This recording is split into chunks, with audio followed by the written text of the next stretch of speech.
Welcome to the Terrible Podcast with your hosts from SteelersDepot.com, where you can find all your latest and greatest Steelers news. It's Dave Bryan and Alex Kozora, always lit, talking Steelers. And now, here's Dave and Alex.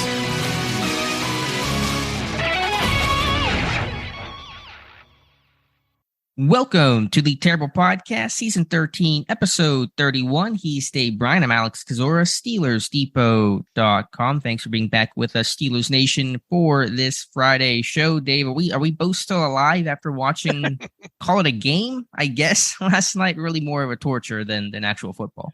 Boy, what about the quarterback play in that game, or lack thereof, with Matt Ryan and Russell Wilson in them? You kind of, the narrative's kind of been out there that Matt Ryan's kind of been, washed, for a little bit there. Kind of, this is the swan song, so to speak, because of the lack of the mobility and stuff like that. And, that obviously showed in that game. And, Russell Wilson has obviously had some of his problems. Russell Wilson looked absolutely horrible in that game last night there. And yeah, what a battle. Poor Al Michaels and Kirk Herbstreit trying to keep selling that thing. And at one point, I think Michael said, "This game's so bad it's good," kind of thing. No, it wasn't. And the thing obviously went into overtime there. And I tell you, you look ahead, or not really look ahead, but you do notice the fact that the Colts are on the Steelers' schedule later on in the season, and I don't remember if I think I might have picked that game in the Colts favor there. I'm not so, you look at both those offenses overall. The Steelers look like the offense looks like the greatest show on turf compared to what we saw. So I think now I'm reconsidering. I forget once again how I picked that game, but I think that Colts game is a very winnable game for the Steelers at this point. I'm reconsidering that game and reconsidering my commitment to watching football in general, because that's how I got to spend my Thursday nights. I got a lot of questions to ask myself. Hey, you get to look forward to Washington and Chicago next Thursday, Alex. There, tell them what they've won, folks. Oh, yeah, exactly.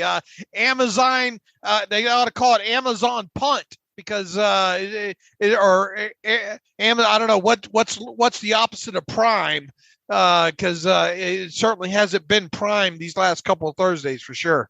Definitely not. And hopefully things look a bit better on the Steelers' end come this Sunday as they take on the Buffalo Bills on the road at Buffalo for a 1 o'clock kickoff, as Pittsburgh, biggest underdogs they've ever been, 14-point underdogs as of this recording, the biggest line they've ever faced in a regular season game or playoff game for that matter. So we'll talk about that a little bit later in the show with our friend Matt Parrino, who's a Bills beat reporter for Syracuse.com and news for Buffalo. You can follow him on Twitter at Matt Parrino. We'll talk to him a little bit later to get his insight and takes on the Bills. All right, Dave, let's start with the injury report here. And Pittsburgh secondary has been in pretty shaky shape here. Maybe some progression based on Thursday's report, and we'll see how things come out final on Friday. But the entire Steelers starting secondary has been on the injury report here throughout the first 2 days. Cam Sutton's been limited with a hamstring and a groin injury. Akella Witherspoon almost certainly will not play due to a hamstring injury suffered against the Browns. Levi Wallace has been limited with a foot. Terrell Edmonds went from did not practice on Wednesday to limited on Thursday as he works his way through concussion protocol. Minkah Fitzpatrick went from DNP Wednesday to limited Thursday with a knee injury suffered in that loss to the Jets. And so that's really the number one thing I'm watching right now is the status of that Steelers pretty banged up secondary. Yeah, and you hope that you're gonna need all able bodies for sure in this game. And as you mentioned there, Edmonds and Minkah seem to be trending in the right direction. And obviously, when you're dealing with a player with a concussion, you don't know what kind of possible setbacks there might be in that area there. But it does look like, or at least I'm going to take the optimistic approach and think that they'll have everybody except for obviously Akello Witherspoon in this game. And they better, because this is an offense, especially with Stephon Diggs, that can really do some damage against you. Not just him either. I mean, they've got a lot of weapons there that they can throw the football, and you're going to need that secondary, as close to 100% as possible to even have a chance in this game. So we'll watch and see how the way Friday injury report goes on or comes out later on today, and we'll see who's ruled out. Witherspoon will obviously be on it, and I'm guessing that might be the only guy ruled out. We'll see. Yeah, my feel, and we'll just have to wait and see, is that obviously Witherspoon won't play. Minka will. Sutton, I'm not sure. Wallace will. Edmund just depends on the protocol, so that's really out of everybody's control right now. So it really comes down to me. Edmonds and Sutton are the guys I'm most questionable on. Yeah, look, you got to have Minka for sure in this game. You got to have Cam Sutton in this game, I think, to even remotely have a shot there. So it'd be interesting to see, how much time some of those other guys, obviously Norwood and, maybe a James Pierre type, are asked to step up in this game. Sure. Also limited on Thursday, though I expect these guys to play. They include Deontay Johnson with a hip, Chris Wormley with an ankle, Mason Cole with a foot, and Kim Hayward, with the ankle elbow issues that he's been dealing with since at least the Jets game. But I'm guessing all those guys will play. If there is any silver lining, quote unquote, to the injury situation in Pittsburgh, is that Buffalo has it about 10 times worse than what Pittsburgh's going through right now, with a really lengthy injury report over the last couple of days and several key players to note, as Matt will talk about a little bit later in the show. But notable players that are, status uncertain for this game include linebacker Tremaine Edmonds and safety Jordan Poyer, along with other people like wide receiver Isaiah Mckenzie, Mitch Morse, their center should play. So should Gabe Davis, their speedy receiver. But that's kind of the bulk of it. So certainly for Buffalo, watching names like Edmonds and Poyer really closely. Yeah, you hit on it. Those are two guys that really need to watch. Poyer, on pace to have 17 interceptions, right? Got 4 of them already. Yeah. Got 4 of them already, and Edmonds obviously man. When you see that guy on the field and he's healthy and he's built, I mean, he's a Planet Theory guy, right? Yeah, he's still 23? I mean, he's been in the league 19 years old or something. I mean, he got all of mama's milk, didn't he? That is a big dude right there for sure that can move. And as we'll talk later on, man, Matt Milano and Edmonds and that nickel corner of theirs all stay on the field and are asked to play quite a bit. And Poyer's been very good. So Edmonds and Poyer are two names to watch for them on their Friday injury report, without a doubt. Yeah, both teams wondering, will their Edmonds brother play in this game? And so we'll have to see on Tremaine, and we'll see on Teryl for the Pittsburgh Steelers. All right, Dave, the coordinators, as they always do, speaking on Thursday, Matt Canada and Teryl Austin. Actually, I think for once, Canada had a bit more to say, obviously asked a million times in a million different ways about Kenny Pickett. Just basically said the offense is not going to change too much schematically. There's going to be tweaks. And of course, you lean on what quarterbacks like and prefer on certain situations, third down, red zone, things like that. But said, structurally, the offense will be about the same. Hopefully the results, though, of course, are going to be much better with Pickett under center. Yeah, before real quick, though, want to make sure we put out there the Steven Sims news. Oh, yeah. I'm sorry. Yeah, we should get to that. Steven Sims says that he'll be the return guy this week. Now, he said that, not the coaches, but we assume that that's accurate information. So it sounds like Steven Sims. I think you called that right at the start, didn't you? Yeah, I've been talking about that. I know many people have talked about Calvin Austin. We should mention as well from an injury standpoint, Calvin Austin has begun to practice this week. So his 21-day window has opened up. I don't anticipate him being activated to the roster this week. I think it'll be, as you talked about, maybe taking the full 21 days or at least 2 weeks to allow him to get conditioned and practice and, try to catch that moving train since he's missed about 2 months of action already. But that's encouraging news for Austin. But for the here and now, It sounds like Steven Sims will be active, and I don't imagine Gunner will be active. So Sims should do kicks and punts against the Bills. I kind of thought that Mike Tomlin, the way he kind of worded things was sending a message. I kind of thought that maybe Gunner would get one more shot. But when you go back to, what was it, in August sometime there, and Mike Tomlin was asked about, are you trying to send a message here? I think this was after one of those backup tackles were signed, or anyway, or Ely or something like Adrian Ely, I think, and something maybe related to that. And Mike Tomlin said, I don't send messages, I make moves. And look, I mean, you got to applaud him because, as he said, Gunner putting the football on the ground a couple times in a few weeks there, is a trend, especially when it comes to that position. And man, on top of him putting the football on the ground there, I just can't get over that decision that he made on one of those punts there, letting that thing bounce and all. And look, here's the thing with Steven Sims is he's got a history of putting the football on the ground as well too, but he hasn't with the Steelers, right? And next man up kind of guy, and he's had some success. And even dating back into the preseason there of doing a good job on some returns and open field kind of type plays on offense. Not that they'll probably get too many of those on Sunday there, but going to be interesting to see how this move works out. And you can't blame Mike Tom for making this move, right? No, not at all, because the key to beating Buffalo includes special team splash. That's how they upset the Bills last year with that block punt that Miles Killebrew had. If this team's going to pull off this historic upset, it's going to require needing somewhere or somebody making an impact play on special teams. And Steven Sims is somebody who is explosive and is a return threat. And so, they're trying to find any edge they can to bridge that gap between where Buffalo's at and where Pittsburgh's at. And so, a pretty logical move overall. Certainly cannot have a turnover and looking for that splash play at the same time.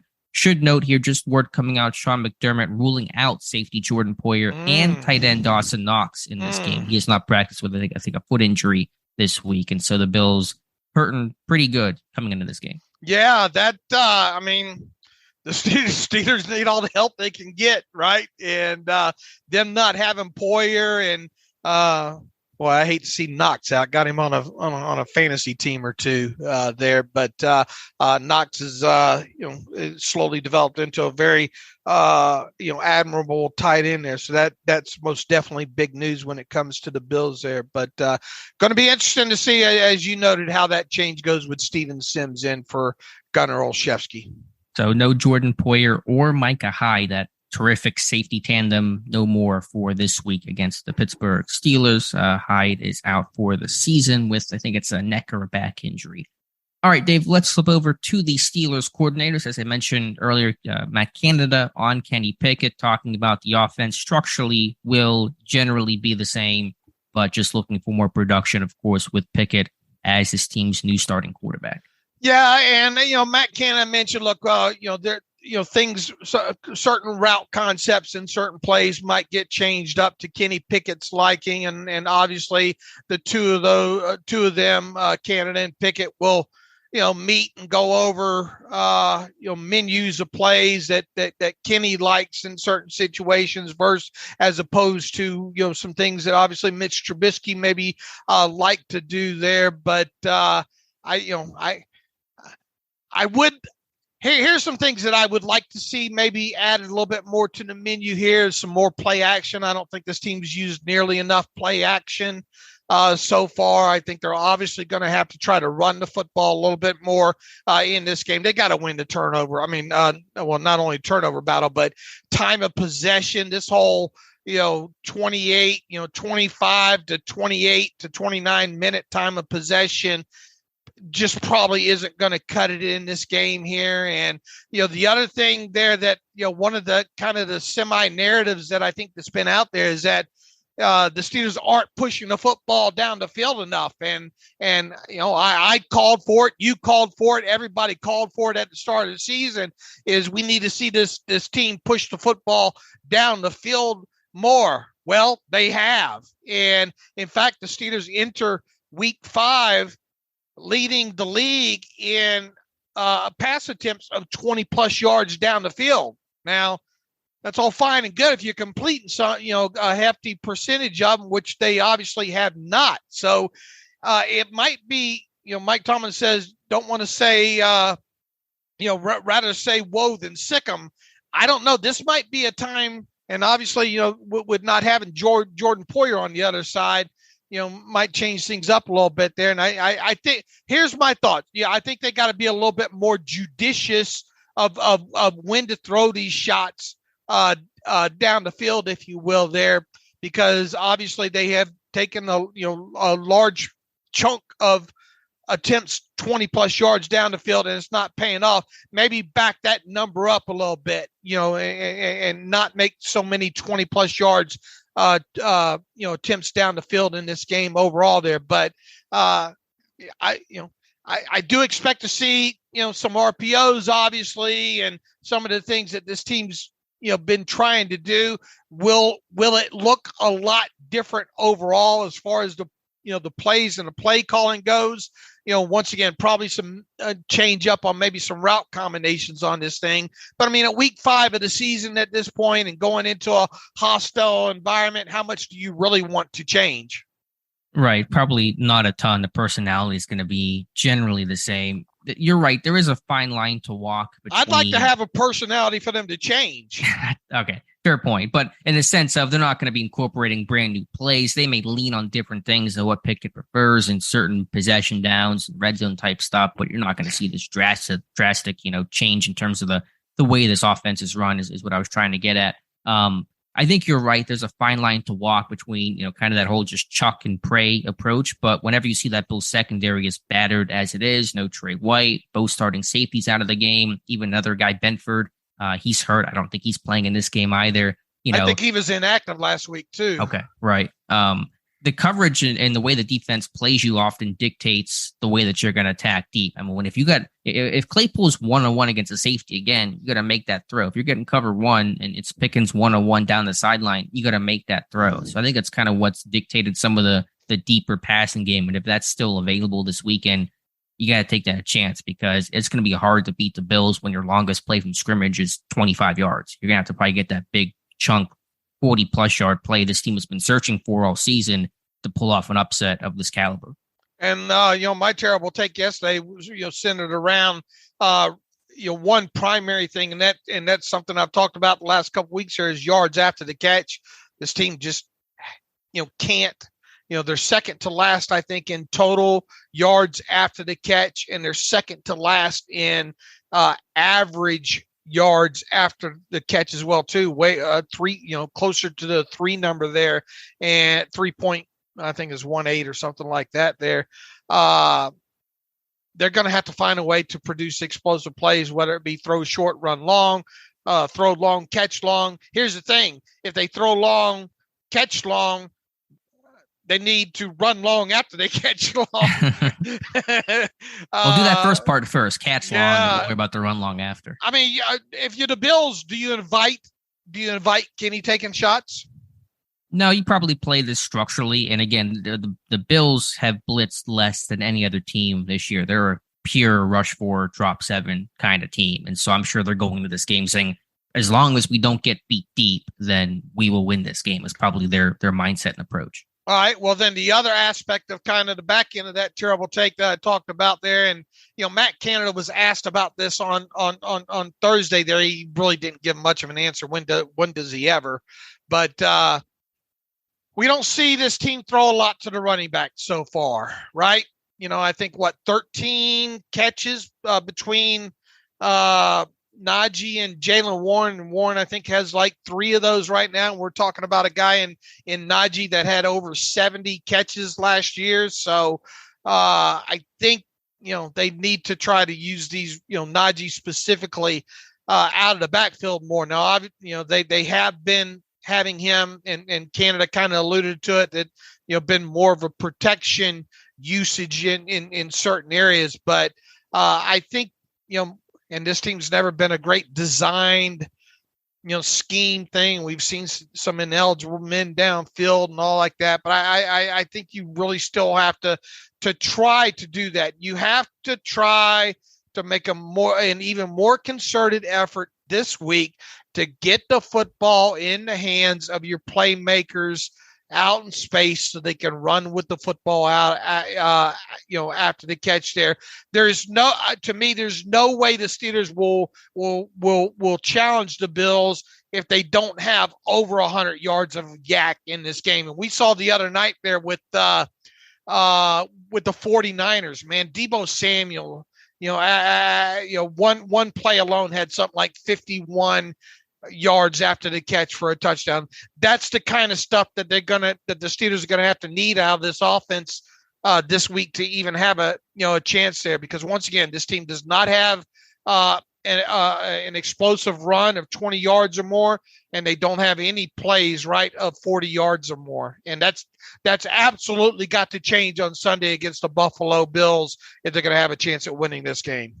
I think the defensive game plans for both teams, Buffalo and Pittsburgh, will be really interesting. We'll talk about, Pittsburgh's game plan more later, but how does Buffalo play this? Are they going to play a really conservative? They were kind of a zone-based team overall, too high shell, keep everything in front. Will they be more aggressive? And really what they do dictates what Pittsburgh does. If it's going to be more of that softer zone coverage, then you're going to get a lot of yak opportunity, or at least you should, in terms of shorter throws and checkdowns and stuff over the middle. They're going to play things a little bit tighter and play more single high. You may get some more of those deep ball opportunities. So I'm really curious to see how Buffalo approaches things. My guess is, like I mentioned, it'll probably be more of that softer, looser coverage. Let the rookie quarterback make his own mistakes and just don't get beat deep over the top, especially given all the injuries that Buffalo has in this game. So make Kenny be patient and take a profit, right, and make him drive the length of the field. Right. Drive the length of the field, make zero mistakes, make the wide receivers not have balls go off their hands, right? Make them make the contested catches. In other words, make the Steelers earn this offensively. Exactly. That's my guess. We'll see. But if I'm Buffalo, that's probably the approach that I'm taking.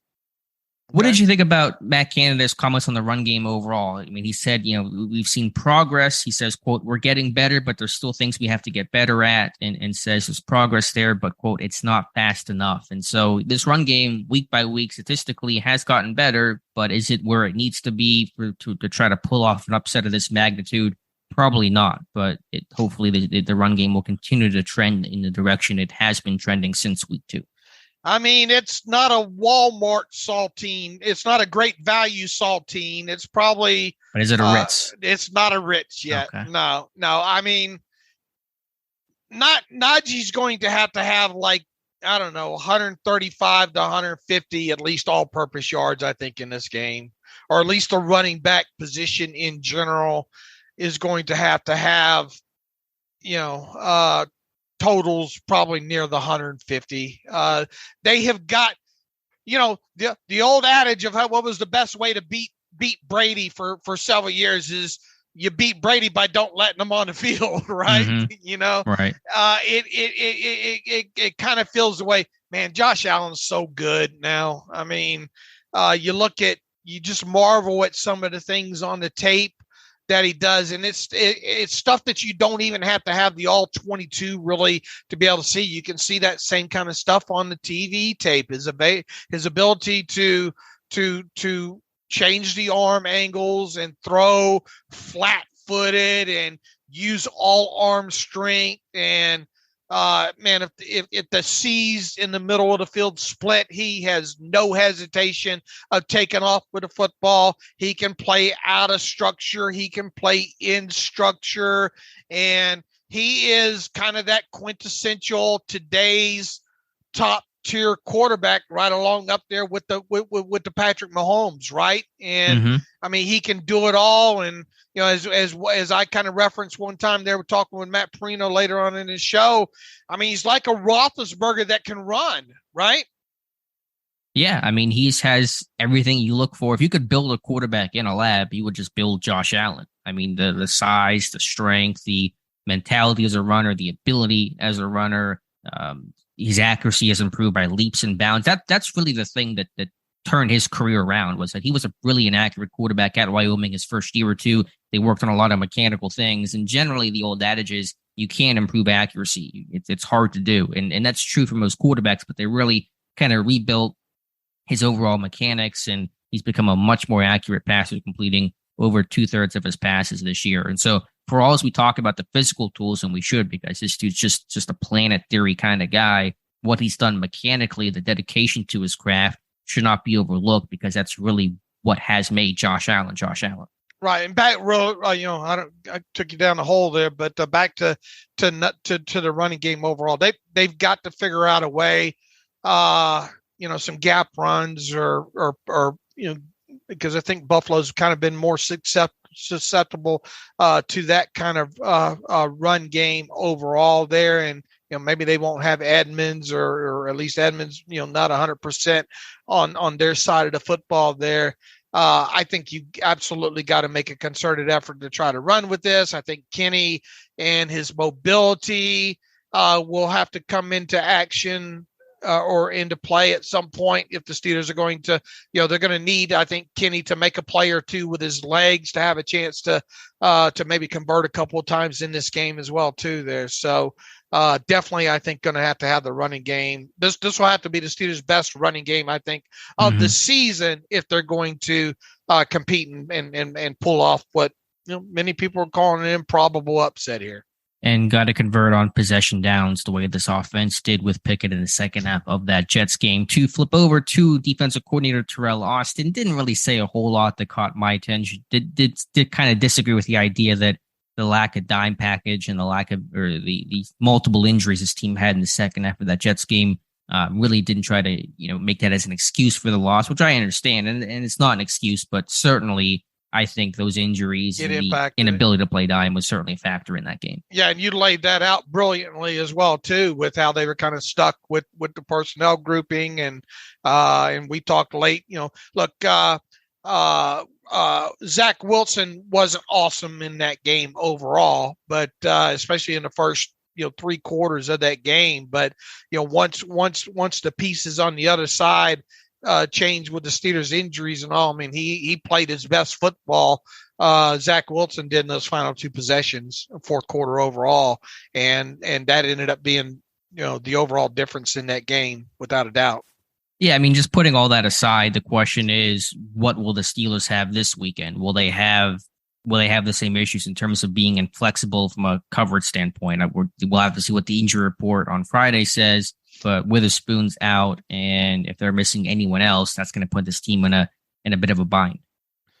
Man, when you look at the talent that the Bills have on wide receiver versus the athleticism, and what the level of athleticism that the Steelers have at defensive backs and all, I mean, do you just try to keep a lid on it as well too, and a little bit more zone? Do you really want to man up and a lot in this game, especially with the way they some of those, because they'll run a lot of kind of switch kind of concepts and some follow type. They run that outside kind of angle route quite a bit. They'll spread you out.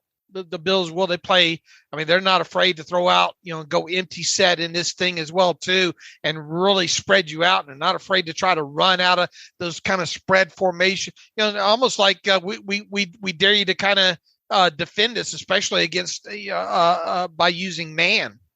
I mean, you almost can't, because you can't turn your back on Josh Allen, right? Right. And can you run with Stephon Diggs and run with Gabe Davis? That's going to be the challenge there. So there really is no easy answer in terms of what you play against this Bills offense. If there was, teams would have been able to figure that out a while ago. It's probably really about mixing up coverages and looks and trying to disguise things as well as you can to make Josh Allen read, process, hold on to the football for a tick longer. It's probably less about do you play man and do you play zone, and more about how do you mix things up and how do you keep the Bills guessing in terms of what they're seeing. That was the key last year. The Bills went into that game believing Pittsburgh would blitz, planning for the blitz, and then trying to adjust to when Pittsburgh did not blitz. And so it's really probably more about winning that chess match in terms of countering what the Bills are expecting versus how much man or how much zone you're going to play.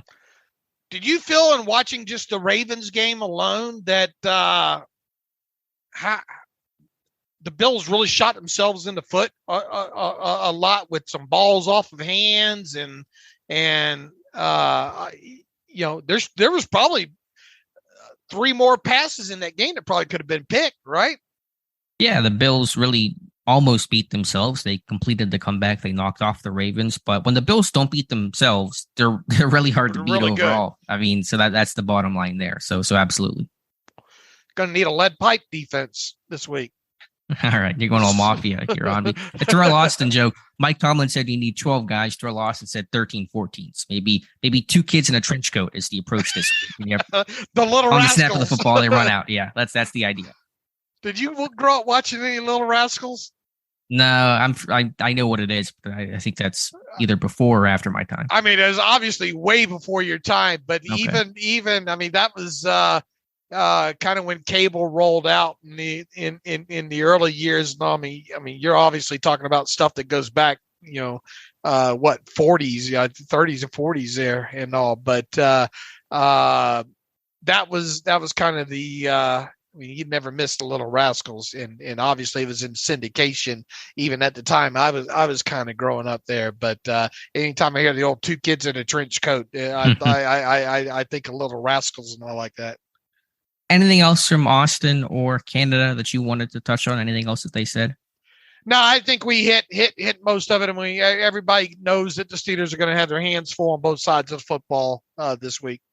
Any players say anything this week that caught your eye? I think it's all basically been standard fare. I mean, you did have the whole quote unquote controversy of Kenny Pickett saying we're not underdogs, and Von Miller saying, "Stop! Why are you Kenny. looking at spreads?" Yeah, it's to me this is all kind of silly. You can try players use motivation wherever you can find it, wherever you can get it. As you pointed out, the Bills many times have talked about in past years when they were the underdog. So this is all, to me, much ado about nothing.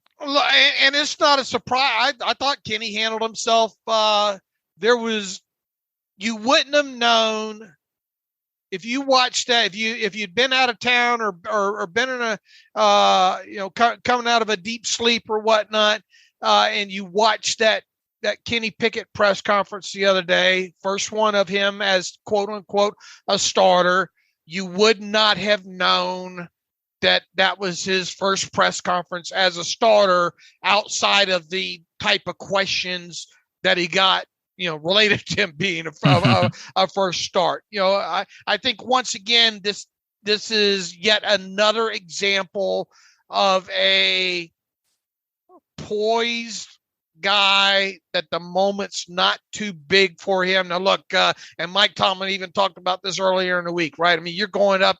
This is a tall task on several levels when it comes to Kenny Pickett's first career start. Obviously the offense has not been playing great. The defense, not playing great, and banged up to boot there. And, you're pretty much a juggernaut when it comes to the Bills there. And, home game for Buffalo, and those fans and everybody's going to remember that this is a Steelers team that wasn't supposed to go in there in week 1 last season and come away from victory or come away with a victory. So all that's going to be fresh there. So as far as the back and forth, it was fun to have. It was fun to have fun with what Von Miller said, a couple of days ago. Mm-hmm. But come game time, all that's going to be water under the bridge at that point. But I mean, I guess my main takeaway was I thought Kenny Pickett handled himself well once again when it came to the media session, and now he's got to go out there and get it done in a hostile environment. Sure. To me, I think Pickett's already shown a ton of signs of him being a leader, a take charge kind of guy. And that's who he was at Pitt. He was a 24 years old, 5-year guy at Pitt. I mean, it's no surprise to hear those leadership qualities. That's partly why he got drafted. When you hear about Connor Hayward say that, Pickett goes up to George Pickens after running the wrong route and has an actual, conversation, even though Pickens knew he ran the wrong route, Pickett's still vocalizing that, making sure everyone's on the same page. To Pickett talking about how he likes a clean huddle and doesn't want guys talking and no one missing a call and stuff like that. So there's poise, there's command, there's leadership. It'll be tested, of course. It does not mean that he's going to play great always. He'll have his good games, have his bad games, but certainly I don't think the moment's going to be too big for him. I don't think really anything rattles or phases Kenny Pickett, and he's a really composed, high leadership kind of guy. Yeah, it's going to come down to execution and decision making on Kenny Pickett's part. Going to play a lot in this game, obviously. All right, Dave, I think it's a good time here to break and get to Matt Parrino, who is a Bills beat writer for Syracuse.com and News for Buffalo. We'll get his take on the Bills, and we'll come back here in a moment with the rest of the podcast. Okay, welcome back to the Terrible Podcast. It is Friday. It is week 5 of the 2022 NFL season.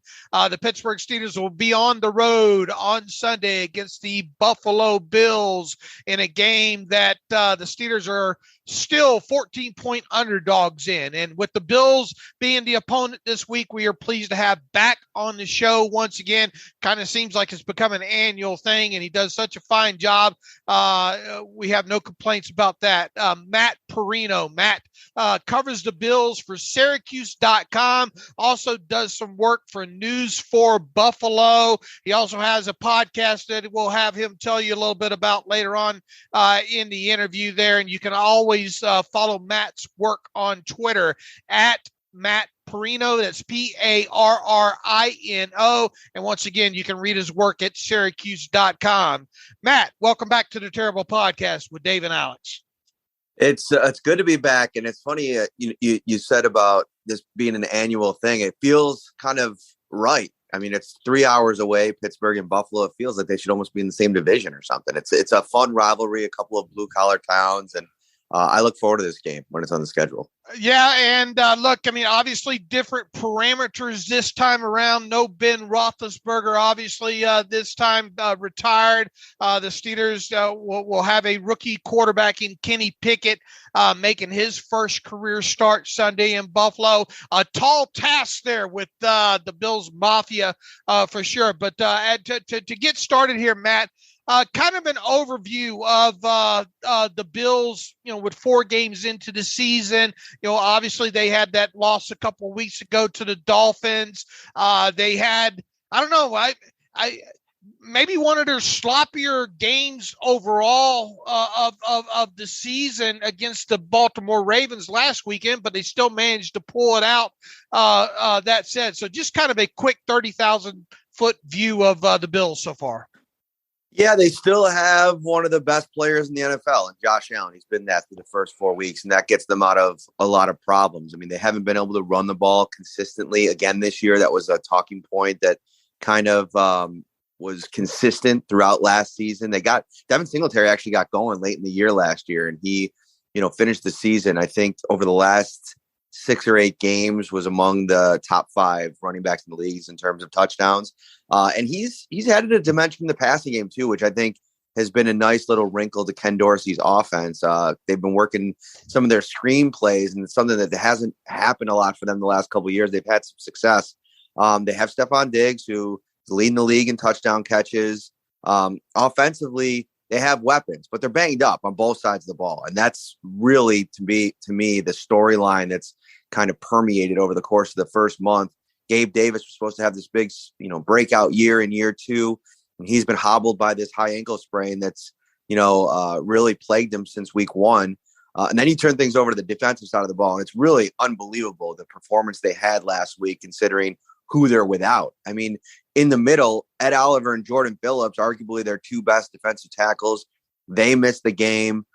Jordan Poyer was out there. He's been dealing with a couple of different injuries, and he's banged up again this week. His status for Sunday is up in the air. Micah Hyde's out for the season. I know a lot of fans around the NFL know that safety duo and how much they've done over the years. So they're working in a younger player there in DeMar Hamlin, and then really relying on a rookie cornerback, their first-round draft pick, Kaiir Elam, with Tre'Davious White still. We don't really know when he's going to be back. The practice window could have been open this week. The Bills didn't do that. He's still rehabbing from that torn ACL. So this defense, even despite all of the things that they've been going through, they still are one of the elite units in the league, and teams have been basically shut down in the second half through the first 4 weeks of the season. No touchdowns for any team in the second half against this Bills defense. And so, Von Miller's been the guy that they went out and they paid him a lot of money, and they needed to add to that pass rush. And it's been instant success in that department. And they have two of the best linebackers in the NFL in Tremaine Edmonds and Matt Milano. Matt, obviously, and as you said, a lengthy injury report here. I think I even saw one updated one that had you on the injury report as well, there too. Of the guys that did not practice, man, Poyer, I think, was on the Pat McAfee show earlier in the week and really showed, gave no indications that he wouldn't play, but I know he hasn't practiced on Wednesday and Thursday. Of the guys that did not practice and kind of starters right now, you talk about Tremaine Edmonds and Dawson Knox, and I think Jake Kummerow was inactive last week anyway, and then obviously Jordan Poyer. Who are the guys that your best guess, might miss this game? I think the status that's most in question right now is Tremaine Edmonds. 2 DNPs, dealing with a hamstring injury. That tends to be something that keeps guys out for a week or two. And the fact that he hasn't even been limited tells you that he's probably a bit away. So I think that they're probably at their expectation is to go into this game without him. And that's a significant loss. I mean, Matt Milano had the 13 tackles last week, had a couple for a loss, was flying around. He got a lot of love on social media after what they were able to do to Lamar Jackson and that Ravens offense. But Tremaine Edmonds is, in a lot of ways, equally as dynamic and important to what they do. Now, they have a couple of depth linebackers in Tyrell Dotson and the third-round draft pick Terrell Bernard they took in April. They have a lot of confidence in those guys. And when Milano or Edmonds have missed time in the past, the Bills do a really good job of making sure that their depth guys are ready to play. And they're hoping to get Jordan Phillips and Ed Oliver back this week. They've both been banged up. Oliver with a high ankle sprain. He's been limited in practice this week, but he's looked to be moving better. He's been more explosive on the sleds. And Jordan Phillips is, I don't know if I'd say he's as far along as Ed. He's coming back from a hamstring injury. But even just getting Oliver back and what they've gotten from some of their depth pieces at defensive tackle, that might mitigate and help deal with the loss of Edmonds if he can't play. And Milano and Edmonds never come off the field either, and they like to play a lot of that, nickel kind of personnel as well too. Alex, go ahead. Matt, has the offense schematically changed at all, given A, some of the injuries, and then B, the coordinator change from Brian Daboll to Ken Dorsey, or is it pretty much the same Bills offense as Steelers fans saw last year? It's the same offense. And I think in some games, like, depending on who they're playing and the style of the game, like Allen isn't as much of a runner as he's been in years past. And then you fast forward a couple weeks and you go to the Ravens game last week and he's running it 11 times for 70 yards and putting together those highlight reel plays that people have gotten used to seeing him in the run game. He's their leading rusher through 4 games. So, I mean, the more things change, the more they stay the same. They lean a lot on Stephon Diggs. They've been trying to get Knox going. He's been kind of banged up too, dealing with some different things. I thought it was a little bit more urgent to get him involved early last week, and it didn't lead to a big day, but they definitely want to get him involved, get him the ball.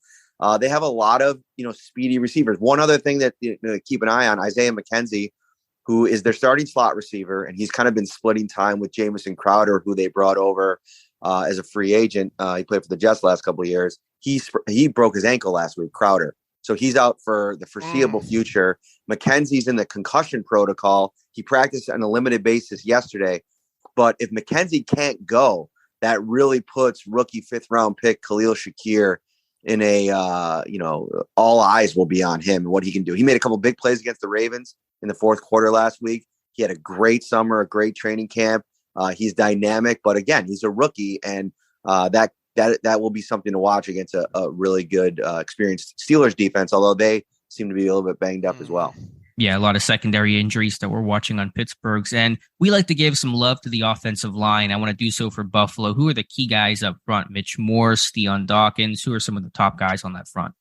Yeah, you named them right there. I mean, Morse, when he didn't play in Miami, you saw the issues that the Bills offense had at times. I mean, they had their depth guy there, Greg Van Roten, who's, an NFL vet. He's played a lot of quarters in this league, but he's not really the guy that you want snapping the ball. I think he's better fit as a guard. He can play center, which you'd hope to not have him in that situation. And so they're missing maybe like a dependable backup center. But Morse returned to the lineup last week. He's been full this week, so I expect him to play. And Deion Dawkins, when he's engaged, when he's playing at his best, as we've seen over the last couple of years in his really good games, he's one of the best left tackles in the NFL. And you're going to need really good performances on both edges wherever Alex Highsmith goes. I mean, he's been a blur. I was really impressed with what I saw out of him watching that Jets game last week. And on the other side, Spencer Brown, second-year right tackle, he had a back issue over the offseason, so he didn't really participate much until late August. And it seems like he's kind of finally rounding into form. I thought last week was his best game against the Ravens after struggling in Miami with the heat. He had to leave the game because of heat illness. But he came back, rebounded last week. I think he's doing better in pass protection. He's a big dude, 6'8", 320. They like to, try to get him out in space in the run game. And I think they're going to want to be a little bit physical in this game and try to run it a little bit more. It's been a talking point that I'm pretty sure Sean McDermott is sick of having to answer for. And they ran it pretty well down the stretch last year at times. So I wouldn't be surprised the Bills try to get physical and try to run the ball a little bit better. And by all accounts, I know historically the Steelers are good against the run. It seemed like everything I've heard is they're struggling in that department. Yeah, and look, for the Steelers to even have a shot in this game, you would think they're going to have to do something that they really haven't done well so far this season. That's run the football and possess the football. They're towards the bottom of the league in time of possession. And what's kind of funny is when you go back a couple of weeks ago and you look at that the tape and then the box score of the Bills lost to the Dolphins there. I think Miami possessed the ball something like 19 minutes in that game. And, Buffalo only turned the football over, I think, once in that game. What did Miami do so right in that game, to upset the Bills there? Yeah, it was a combination of factors. I mean, at one point in the second half, the Bills were playing without 11 starters. So whether it was guys leaving the game, needing IVs because of heat exhaustion, right, guys that were already banged up and out, they were playing without Poyer and Hyde, which if you go back and watch that game, the one big play was Jalen Waddle, 43-yard play down the seam that set up a touchdown. If Hyde's back there, that doesn't happen. Now Hyde's going to be out for the season, and they were kind of adjusting on the fly, and not having Poyer available, I think, really impacted things in that department. But all they had to do was make a couple more plays on offense. And I just think it was a situation where they really held up in the red zone. And that's what you have to do against the Bills. Like, they're going to move the ball. They have too many playmakers and too many options, but it's like, what can you do to stop them in the red zone to keep the game close? And the Miami Dolphins kept the game close over and over and over again. The Bills ran 90 plays and they just didn't get enough drives that ended in a touchdown. So if you're looking for the path to victory for the Steelers, it's like, all right, you're going to give up some, and that they're going to drive the ball, but if you can hold them to field goals instead of, or turnover on downs, because the Bills are aggressive.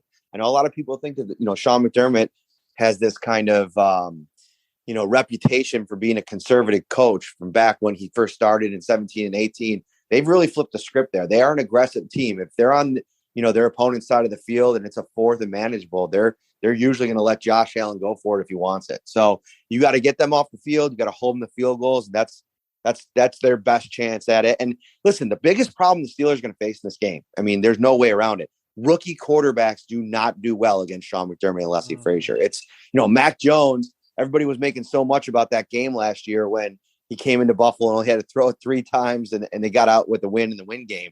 Well, go watch those next 2 games for Mac Jones, and they were ugly. He was getting hit. He was turning the ball over. So how does Kenny Pickett handle this in a big spot in Orchard Park? You're going to have 70,000 crazy fans just erupted. It's been a couple of weeks since the Bills have been there. So the environment's going to be fun. Mike Tomlin earlier in the week talked about, all the weapons that the Bills obviously have on offense and how, man, it'd be nice to have 12 or 13 guys out there on defense to try to defend that. He talked about, you got to give, extra attention, double coverage with Diggs over there. And then, you got to watch out for a running quarterback and all the things that Josh Allen, you look at just the the Baltimore tape alone, the way he changes the arm angle in that, the way he makes the off platform throws, and really impressive there. And the arm talent. What's the poison that you pick here? Do you go ahead and cut double cover? Just try to give most of your attention to a guy like Stephon Diggs and do your best to kind of contain Josh Allen and let him run just a couple of times and for a first down. What's the best poison to pick here? That's probably been the good play the last couple of weeks, especially with Gabe Davis banged up, is just like putting all your attention on Diggs. But we saw in the Chiefs game last year when the Chiefs did that, Gabe Davis just went off, and he's bubbling. Like any week now, I really feel like he's gonna, finally feeling a lot better with that ankle. He could take off. I mentioned Knox earlier. He still hasn't had an explosive game. It's about keeping him in the pocket and making and playing good coverage in the back seven. And a lot of teams, the problem is he extends plays even when you think you have him dead to right. There was one play last week where I think he got hit twice in the pocket, rolled out to his left and made some unbelievable throw. And you're just like on the run to his, like running to his left and throwing to the left, a little sideline action. So he can make plays from any platform, from any, spot behind the line of scrimmage. And that's what makes it so tough to deal with him. It's funny. I think us in Buffalo that cover the team, I was so used to answering questions about him as this raw, like never going to figure it out, inaccurate quarterback in 2018. And now it's like we're to a place where people just marvel at the guy. And I think we're all to the point where it's like we see this every day in practice, during training camp. Like it's just who he is. And he's really tough to deal with. And it's when he starts running too, like that's when he becomes this unstoppable force, because I see defenders hang their helmets after plays when they're doing a good job, like kind of containing the passing game. And then he just gets out in space and runs over a linebacker or a defensive lineman. And it's just, what do you got to do to stop the guy? He's a lot to deal with. Yeah, look, he's like a Ben Roethlisberger, but can run with it too. Ben wasn't, much of a guy that would take off with the football as much as you see Josh Allen. So that, you certainly see, having grown up, and I watched, was fortunate enough to watch all of Ben's career, that you definitely see some traits. He really is impressive. Go ahead, Alex. One guy on defense who's also going to be tough to handle, of course, is Von Miller, still looking like the same dominant rusher he's been throughout his career. What has Miller's presence meant for the Bills? I know they're blitzing the fewest in football, around 9% of the time. Is that because of what Miller's doing? Is that because of the secondary issues? But just overall, what is Von Miller's impact on this defense? Yeah, honestly, I think they've blitzed so little because they want to see what they can do with this 4-man pass rush. It's been super successful early on this year. They go 8 deep, maybe even 9 when Shaq Lawson is up, who's returned after 2 years away from Buffalo.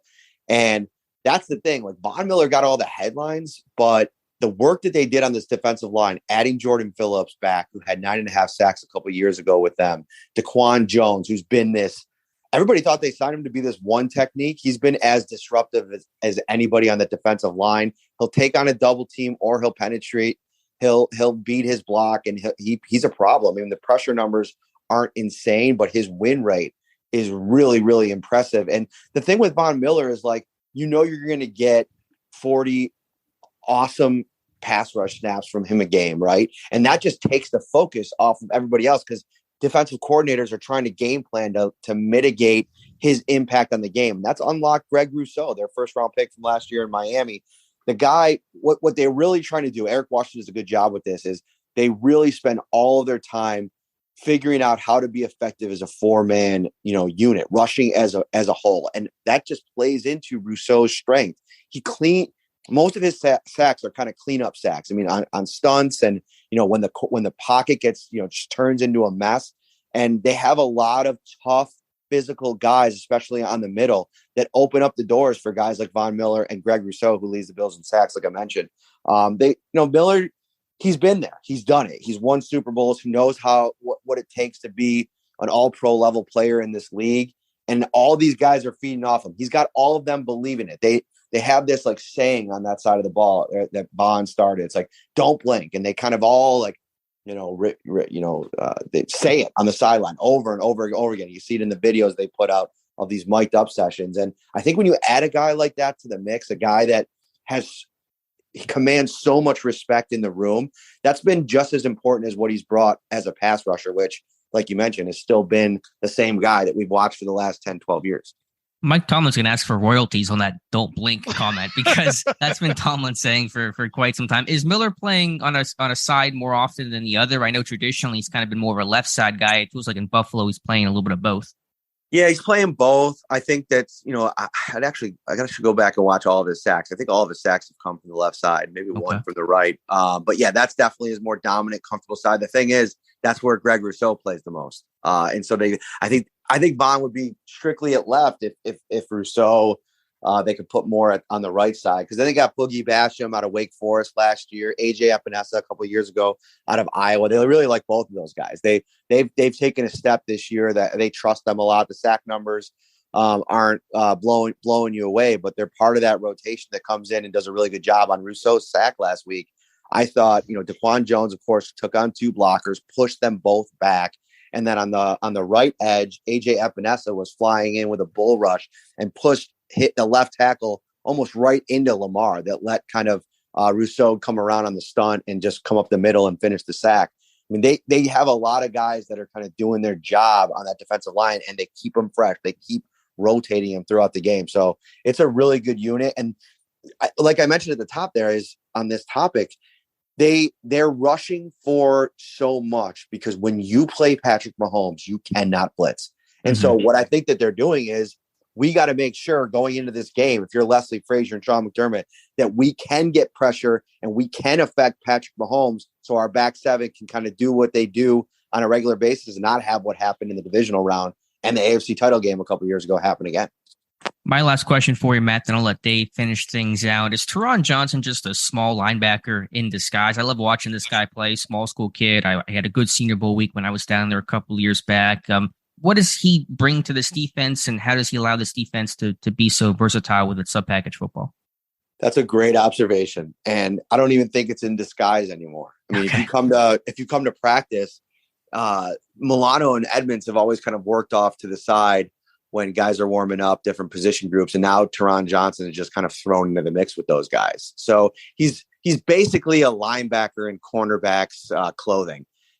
You're right. He's such a willing tackler. He's so physical in the box.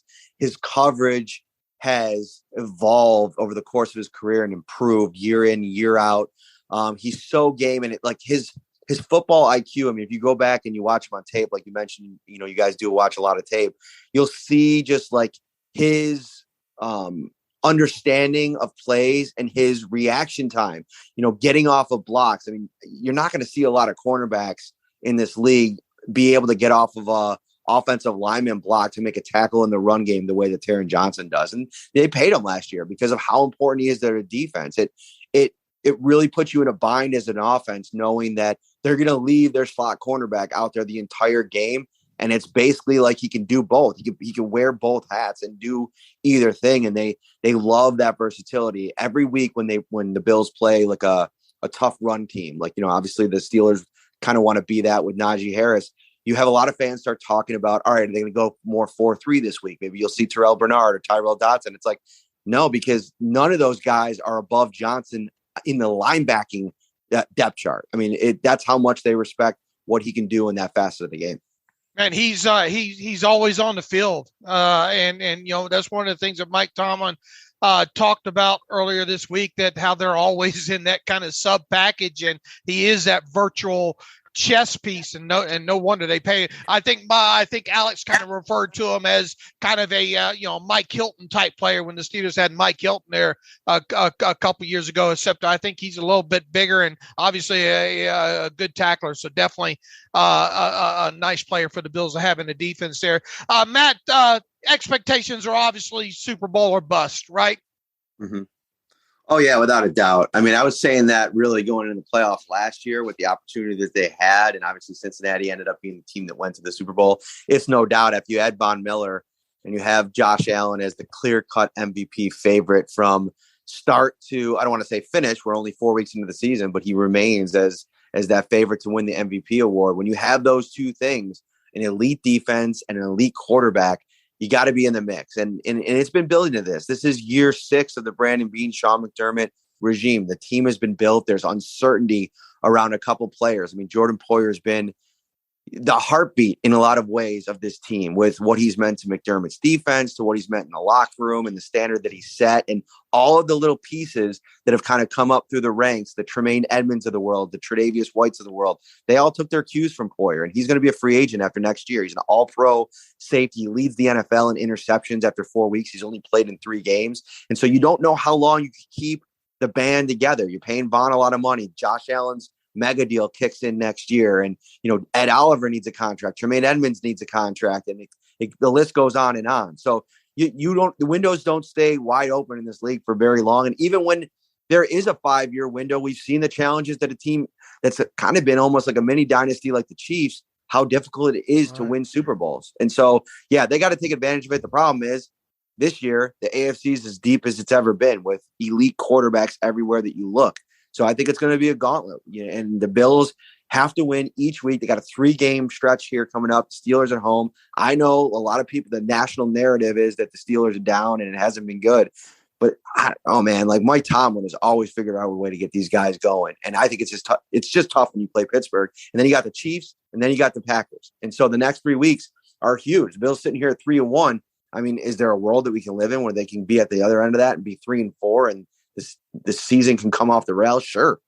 It's always like that in the NFL. So you got to take care of business week in and week out, and this should be a fun one to watch. Matt, I'm 54. That means I was born in 68. And I know since 1970, we haven't seen the Steelers 14-point dogs at any point. I think the highest they got was 13.5 in Super Bowl 30 years ago against the Cowboys there. How is that too many points? How about a score prediction? What do you see happening on Sunday there? Yeah, I'm not touching this game this week. That's a little bit too rich for my blood. 14 points. I know that the Bills are going to be home. I know that this offense is tough, and the Steelers are dealing with some injuries. I do have the Bills winning the game. I think that they have more paths to victory, and the way that this defense is playing, and the particular guys that they might be getting back in this game, I think are going to give them a charge. Jordan Phillips, I mentioned him. If he plays, he is a lightning rod. He really gets the crowd going. So I think in the end, Josh Allen and this offense are able to score enough points, and they win it somewhere in the range of 35-17. All right. And tell the people what they can find in your work at Syracuse.com and on the podcast these next few days. Yeah, we got our preview show tonight. We'll be diving into this matchup a little bit deeper. We had a nice conversation on Wednesday. If you're looking to learn more about the Bills, we had a guest on and we talked for about an hour about the state of the team. I thought that was a good conversation. And then we're live after every game. We kind of recap things, and we'll have stories, we'll have previews, we'll have it all up over at Syracuse.com.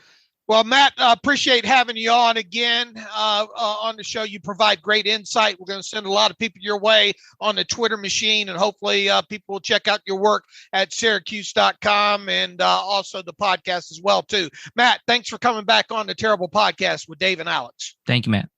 Appreciate you guys. Take care.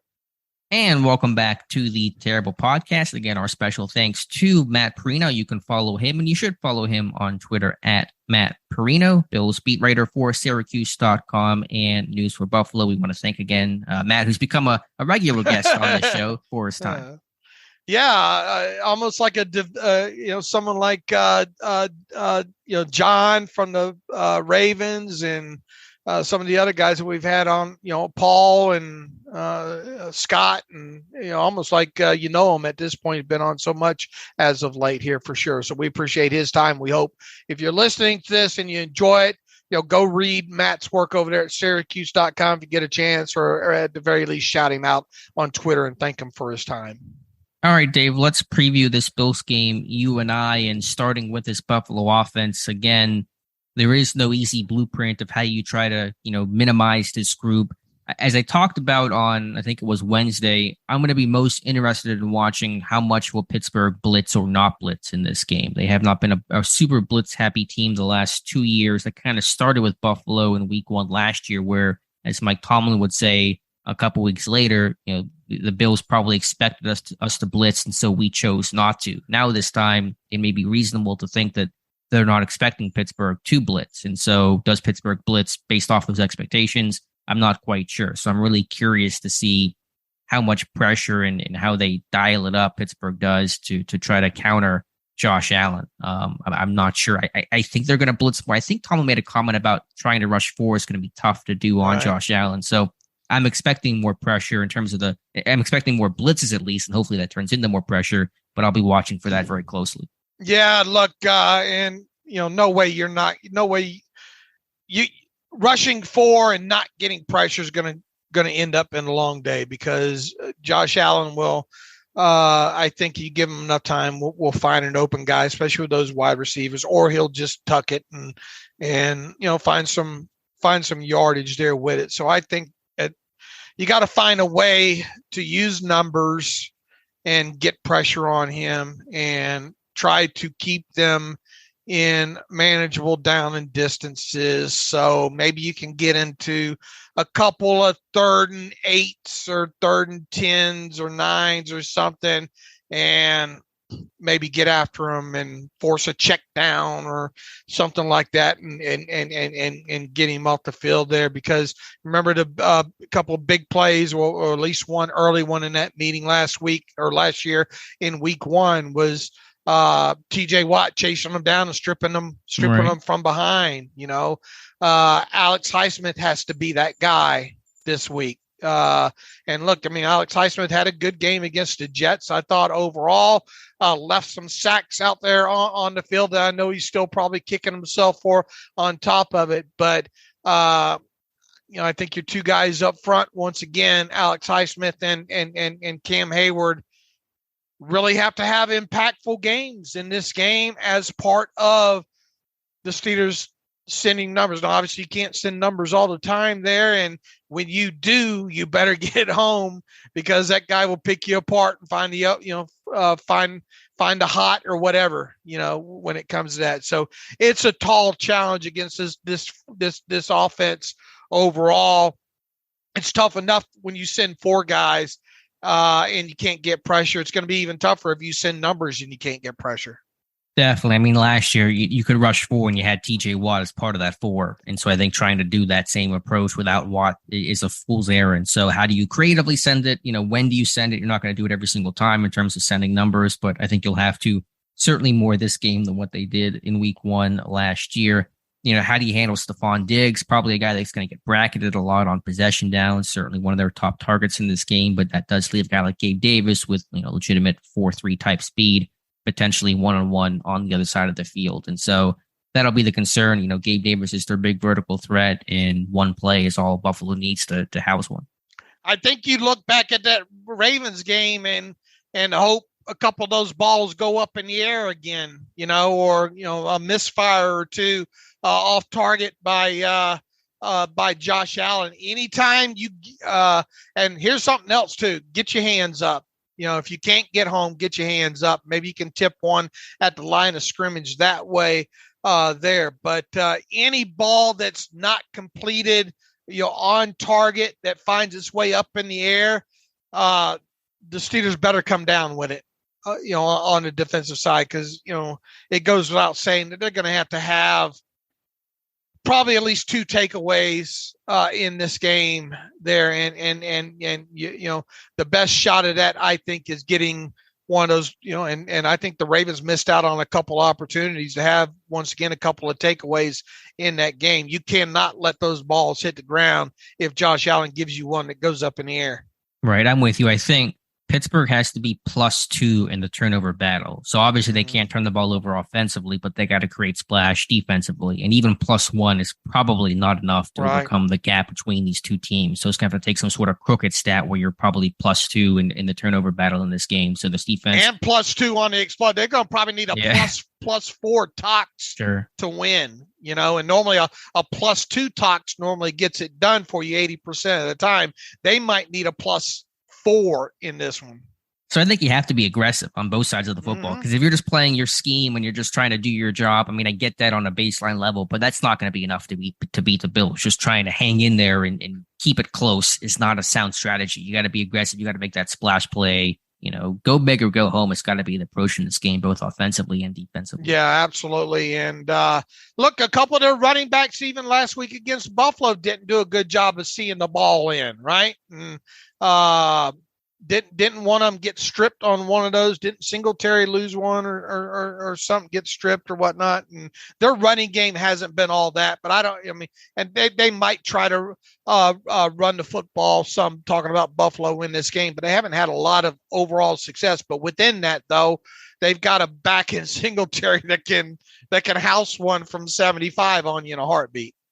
Yeah, they haven't run the ball a ton. I mean, Josh Allen is their second leading rusher right behind Singletary, so he does a lot of the work there. But they got a couple of good backs, and Singletary, rookie. I think he's a rookie or second year guy, James Cook and Zach Moss as well. So it's a well schemed offense. They are dealing with injury, but they have a good coaching staff that's going to be able to scheme things up well. We talked about their drive follow route, their cell concept, stuff like that. So it's an offense that'll certainly stress any defense. Right. All right, flipping over to the Bills defense, what sticks out to you most? Obviously, injuries, they're pretty beat up here defensively, as we're getting word today. No Poyer, no Benford. Edmonds' status very much in question right now. So putting the injury aspect aside, what first strikes you when evaluating this Bills defense? Just that, we hit on it with Matt. You brought it up there with them that they've got a player in Terron Johnson that. You talk about those kind of those virtual chess pieces, if you will. Mike Tomlin started a week off in it saying how they stay in that personnel grouping quite a bit in there.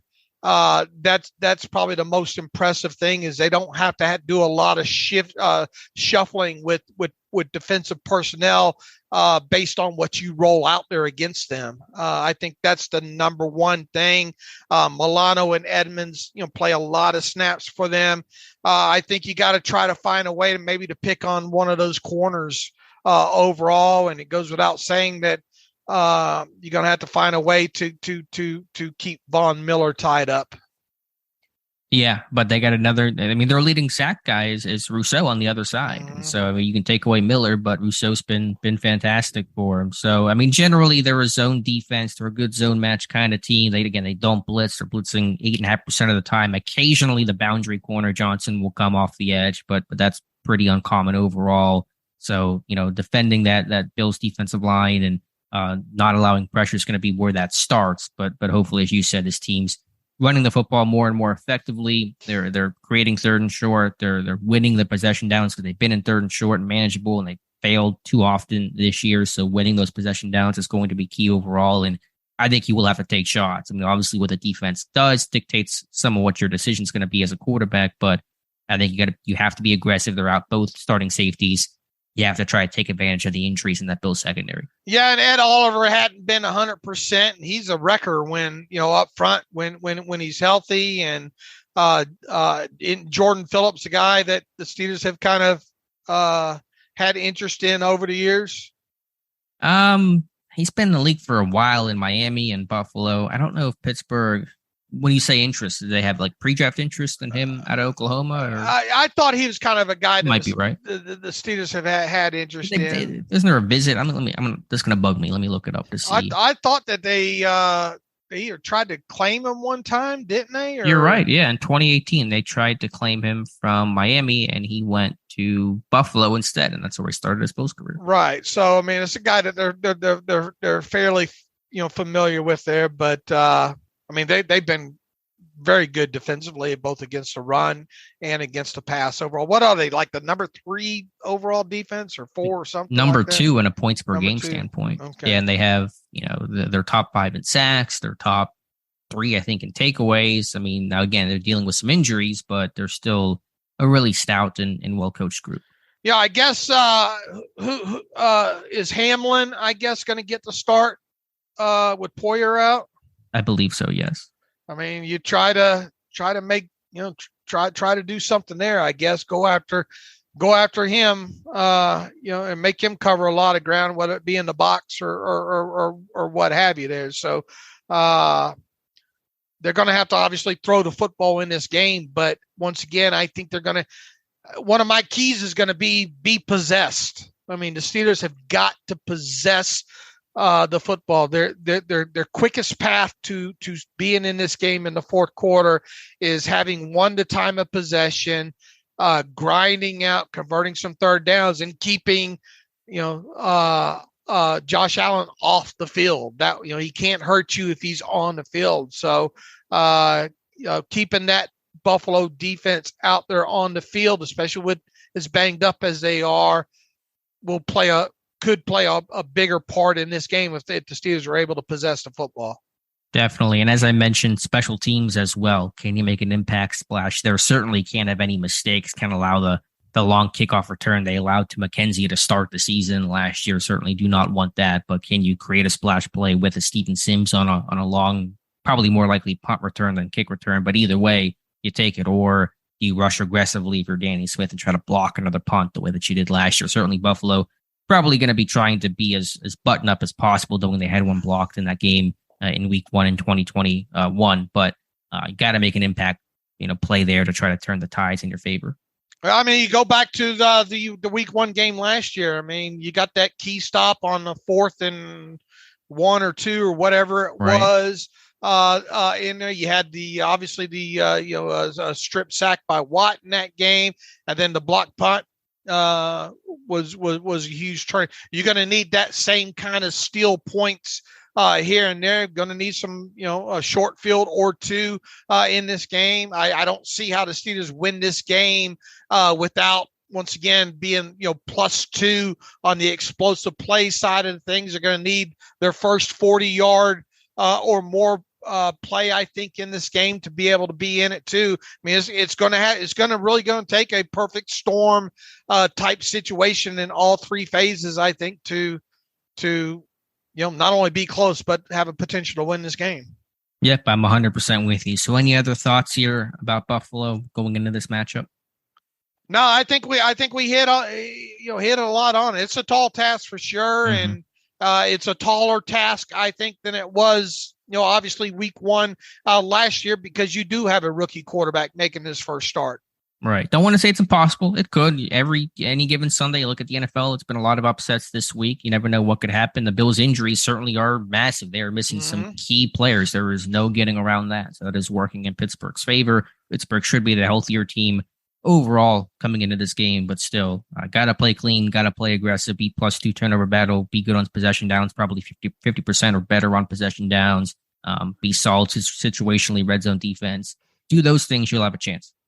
We seem to be asking this question way too often lately, I think. But if they win this game, if the Steelers win this game, does this automatically, no matter how it happens, does this become the best Mike Tomlin win of all time? Because there's still a little bit of there's a little, because of the way the Bengals game went and all like that. Some people, I think, are still maybe saying, and with good reason, that the week 1 game against the Bills last year was Mike Tomlin's best win of his career. Does it matter how it happens now on Sunday in Buffalo? Can you slam dunk that and say, if it happens, it automatically becomes the best win of Mike Tomlin's career? I don't think it matters how. If you're 14-point dogs like that, you get a win. I don't really care if Josh Allen just is throwing the ball. If he's handing the ball to Cam Sutton or anybody and just letting them walk it in. I mean, I'll take it however you can get it. So is it the best ever? It's up there. I don't know exactly where to rank it, but it would be historically, one of the upsets of the last couple of years. All right, next question, and we're getting on into our picks here in a little bit here. Is there any way you don't? I have a feeling this line is going to close a little bit from 14, right? Some people are going to. It's held at 14 all week, hasn't it? Yeah, but I mean, we're not in that late money territory some yens or money going to come in this thing, I would think, too, with the excitement of Kenny Pickett. And, 14 points is just way too much against any Steelers team. I have a feeling this closes less than 14 points. It might. So you're thinking, what, 13? I kind of thought we'd see a move to 13.5 by now, but I don't think we have. So the injuries might change things once the bookies might get wind of that. I think there's a chance this closes at 13. Okay. But either way, 13-14 still. That's a lot of points. It doesn't make you feel a whole lot better and still a monumental upset if you win no matter what the line is. Right. All right, Dave, before we make our picks, as you mentioned, let's hear from our friends over at MyBookie. Then we'll make our Week 5 selections. All right. You know football and you pick winners all the time. So why not get paid for them at MyBookie? Bet single game spreads, money lines, or parlay multiple together to increase your payouts. Low contest entry fees and over $500,000 to be won. Make it so you don't have to be a pro gambler to have fun doing so. Getting started is easy. Just visit mybookie.ag. Use our promo code TERRIBLE on your first deposit to secure a double deposit bonus. That's promo code TERRIBLE to get your first deposit matched dollar for dollar all the way up to $1,000. MyBookie is a proven sports book that makes it simple to bet and win. So make this your winning season today exclusively at MyBookie, mybookie.ag. Make sure to use promo code TERRIBLE at sign up to secure your first deposit as a secure double deposit bonus up to $1,000 there. So MyBookie, mybookie.ag, they've been a sponsor of the podcast for several years now, and we fully endorse them. Absolutely. Two quick sort of related Steelers things I typically don't talk about, but just to add it in. Le'Veon Bell's pro boxing debut, October 29th. I think Uriah Hall, it's not going to be as easy as Adrian Peterson. Let's put it that way. Yeah. Le'Veon Bell might want to bring a pillow to this one. I unfortunately watched that Bell fight against Peterson there, and that was, oh my God. He got the job done. Not, got the knockout in that one, but the form that Le'Veon Bell used, I don't think that's going to help him in this one, especially against a guy that's used to getting hit in the face, Right. That's an actual fighter. So we'll see how that goes, but it's in the Jake Paul. You familiar with Jake Paul? Yeah, boxing crossover now. Only because of all this. Right. Look, the guy's a heck of a promoter, right? He gets paid to do. He's a horse too, but not a big fan, and I don't really know much about his social media stuff and all like that, but the guy continues to get these fights booked and make money off of them there. So kudos to him. Look, if Le'Veon Bell wins this, he'll have my respect. All right, mine as well. That fight again, October 29th in the pay-per-view there. All right, Dave, let's make our picks for week 5. Was there anything else you wanted to note? I'm debating if I should even share it because I'm loath to talk about it, but Antonio Brown apparently is being sued and apparently is accused of having a jeweler falsely imprisoned for a month in Dubai. Oh, Lord. So he's being sued he's accused of stealing actually for over $100,000 in jewelry while in Dubai. So more Antonio Brown related stuff. Okay. All right, Dave, let's get to my bad segue here. Let's get to our week 5 picks and see who we're picking this week. I think you're 1-0, right? You picked correctly last night in that terrible game. Yeah, I had the Colts plus 3.5 there, and I was worried there late in that game when the Broncos converted that 4th and short. Thought for sure they were at worst going to get a field goal in that situation, or and likely a touchdown. But Russell Wilson threw a very ill-advised interception anyway, went to overtime and covered the 3.5 there. So I'm 1-0, you're 0-1 as we go into this weekend here. New York Giants at the Green Bay Packers. And boy, the Giants banged up, man. Packers laying 8 at home against the Giants. Well, not at home. This one's overseas there. Oh, this one, the London game, right? Right. Yeah, give me the Packers still in this one. The Giants barely have a quarterback. They've been a bit better, but still give me Green Bay. Yeah, I think the Giants just missing too much in this one. Give me the Packers in London, lay the 8 there along with you there. Seattle Seahawks, Geno Smith. Boy, it looks like the Seahawks made a hell of a decision there trading away Russell Wilson, getting the bevy of picks and all. And Geno's been playing okay so far. Even so, they are road underdogs here. Saints favored by 5.5 over the Seahawks on Sundays. Saints at home. Geno's been playing great. He's been fantastic this season. So I mean, it's not just about trading Wilson away. It's rolling with Geno Smith as well. Give me Seattle. Let me show the Seahawks some love. I think he comes back down to earth this week. Give me the Saints laid a 5.5 points in this one. The Houston Texans on the road against the Jacksonville Jaguars. Jaguars favored by a full 7 points in this game at home. I know Jacksonville's been a little bit up and down, but still a lot of progress, night and day compared to where they were last year with Urban Meyer to Doug Peterson. So give me Jacksonville. Yeah, I just think all top to bottom, the Jacksonville is just a better team and by a touchdown at that. So I'll lay the 7 points along with you against the Texans in this one. Moving on along, Atlanta Falcons division game against the Tampa Bay Buccaneers, and Buccaneers haven't been playing all that their best football for sure heading into this game. Falcons got an upset to beat the Browns last week there. Even so, Tampa laying 10 against the Falcons at home. Yeah, this one's tough. Patterson's out for Atlanta. The Tampa Bay defense is still really stout offensively. Did I mention I owe Cordell Patterson an apology, man? Time or two. That guy just, and it's sad he's missing time with an injury. He has found a way to hang around the league. Carry on. Yeah, I'm trying to debate here. Give me Tampa to win, Atlanta to cover.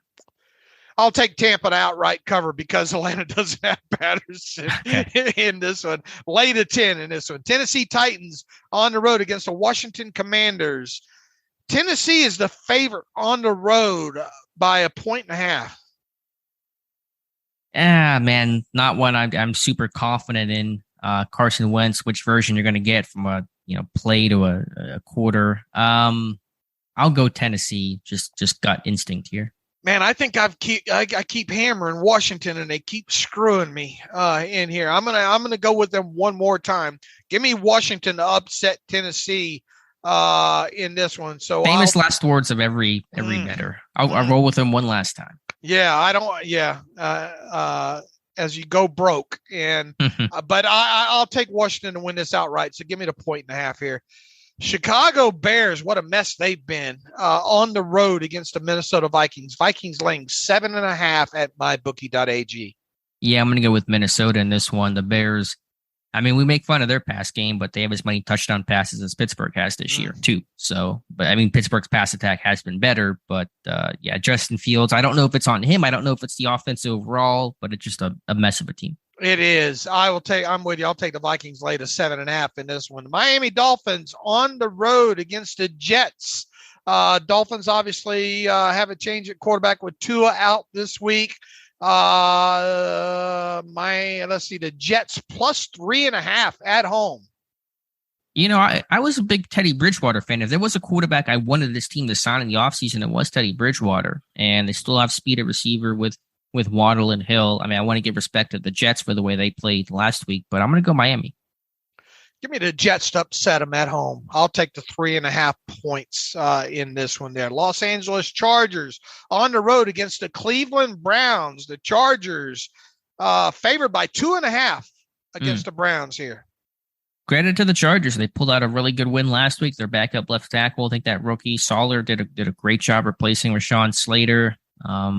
And how good does that run defense look? The Browns should get Myles Garrett back. I think they'll get Myles Garrett back. I'm going to go Cleveland in this game. Man, the way they can run the football at times there, and they're going to have to do this in this game. I'm with you as well, too. Give me the Browns in the upset, so I'll take the 2.5 points along with you there. Detroit Lions on the road against the New England Patriots, and the Patriots going to be I think it's going to be Bailey Zappi, right? I think so, because Hoyer's on IR, and Mac Jones, I think, is still going to miss with the ankle. Right. All that said, the Patriots are favored by 3 in this one at home over the Lions. You smell a rat here. This feels like your smell a rat game, David. Aren't the Lions the number 1 offense in football, or they're up there? I mean, they've been really surprisingly good this year. I know they've had some injuries as well with St. Brown and Swift. Swift should still be out in this game, but I mean, is Bailey Zappi really going to lead a team to victory? I'm going to go with Detroit. This almost seems I guess it's the whole home field thing, and maybe Belichick's defense are going to have to keep a low score in there. You know what? I just weird feeling about this. Give me the Patriots to win this and cover that 3 here. It is weird to pick the Lions over the Patriots. When was the last time that could have happened? 1992? Like, when was the last time you would ever pick the Barry Lions Sanders, over the Patriots? right? Right. 49ers how'd the 49ers look the other night? Woo! 49ers against the Panthers, and kind of the Panthers are what we thought they might be. 49ers laying 6.5 on the road. Feels like it should be larger than that, I guess, because it's a road game, cross-country game. But yeah, the Panthers are who we thought they were, and that's nothing very good. Their offense has been terrible. The 49ers defense looks so aggressive. Bosa, 2 sacks in that game. Give me San Francisco.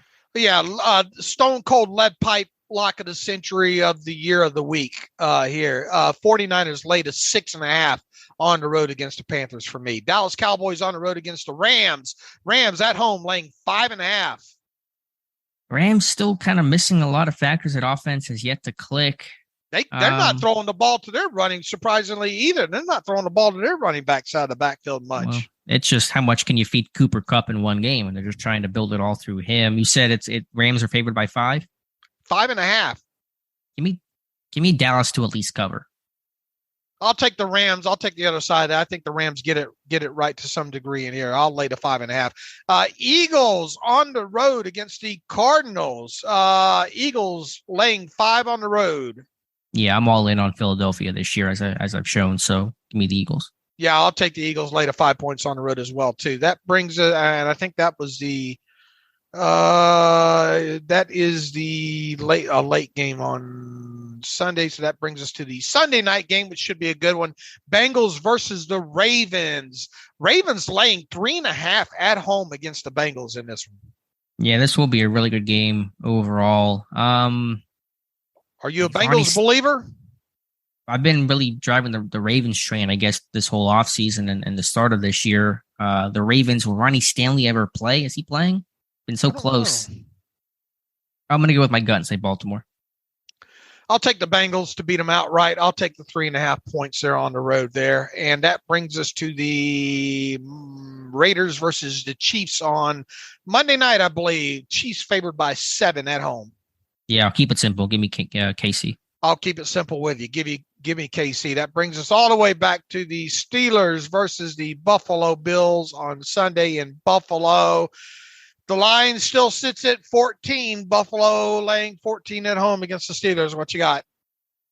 I had it as a push. I wanted to go off the push here. I'm going to go Buffalo 30-14. The injury certainly makes things interesting, at least a little bit more interesting. But I think Buffalo, just too much talent. It's Josh Allen, and I'm excited about Kenny Pickett. I can't wait to see what this looks like. And if it's a bad game, I'm not going to freak out. I want to take the long view with Kenny Pickett, not be the prisoner of the moment and ride roller coasters that fans typically ride with new and rookie quarterbacks. But it's just too much talent overall. They still have their key pieces offensively in Allen and Diggs and a good and underrated offensive line. Defensively, they're going to probably be able to scheme around things well enough.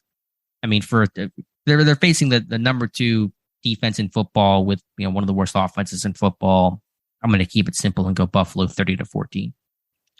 Okay, so you have them Buffalo covering, right? Yeah. Yeah, I initially had a 28-14, but I didn't want to push, and so I'm going to go 30-14. All right. I think we'll see some bright spots here at some point in the offense overall for the Steelers, but I just think it's too much to overcome in this game. There's so many things have got to go dead solid perfect, I think, for the Steelers in this game to even be in it. I think they will be in it. but I think Buffalo will pull away at the end here. I do have the Steelers covering this, though. So I have this one going 28-17 Buffalo. So that's 11-point win for Buffalo. Give me the Steelers plus the 14 in this. All right, we shall see. So we're pretty different this week. I think we didn't pick a lot of games the same. Okay. We'll see. We'll see how it goes. All right, Dave, let's get to reader emails and close out today's show. Okay, Michael Rocket says Chase is delusional. Dear men of the Terrible Podcast, first, you rock the content. I'm a longtime supporter. I read the article on Chase claiming he comes down with that jump ball in the Jets game 9 times out of 10. This statement is rubbish based on what I've seen from him. In my opinion, based on what I've seen since he entered the NFL, he constantly misjudges the trajectory of the ball at his high point. Many people forget how important this skill is in football to wide receivers.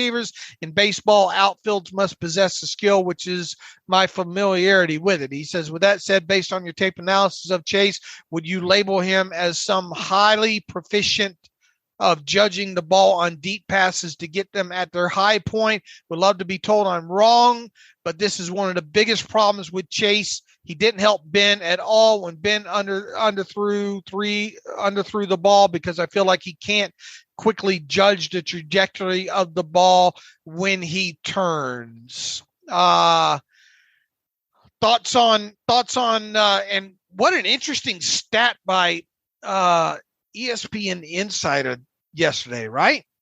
Yeah, it's a weird study they did trying to break down each individual route and who's good at which route and who's, inefficient at which route. And they call Chase Claypool the best go route player, the most efficient go route player in the NFL, but they have a very strict definition of that. And the sample size seems pretty small. I went back through some of the clips, and even they admit, one or two catches can really skew the numbers pretty heavily. So I take all that with a pretty big grain of salt. No, I would not consider Claypool proficient in terms of consistently high pointing the football. I think he struggled to judge the ball in the air quite a bit. Has occasionally made some plays, but Claypool's confident. I'll give him that, but that's all I'll give him.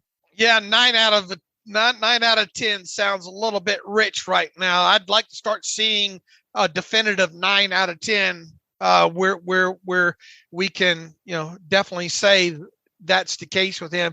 And the kind of the narrative as of late with him is a lot of his attempted catches come with him with his facing back to the pocket, falling backwards, trying to make a catch, and you're not going to get a lot of yak that way, are you? No, not at all. Even if you do catch the ball. Right. We got to start. I mean, a second round pick invested in this kid, man. Now look, he did have some contested catches his rookie season, and but I mean, ever since then, he's no way around it to say he's been a disappointment ever since his rookie season, right? Right, and it's hard to pinpoint exactly what the issues are. I really can't articulate them in a clean couple of sentences, but it just has not. It just something's always seems off with him. Right, and as I stated and took a lot of flack for, he doesn't separate on. He doesn't stack guys on the outside nearly enough, like you would think he would. Right.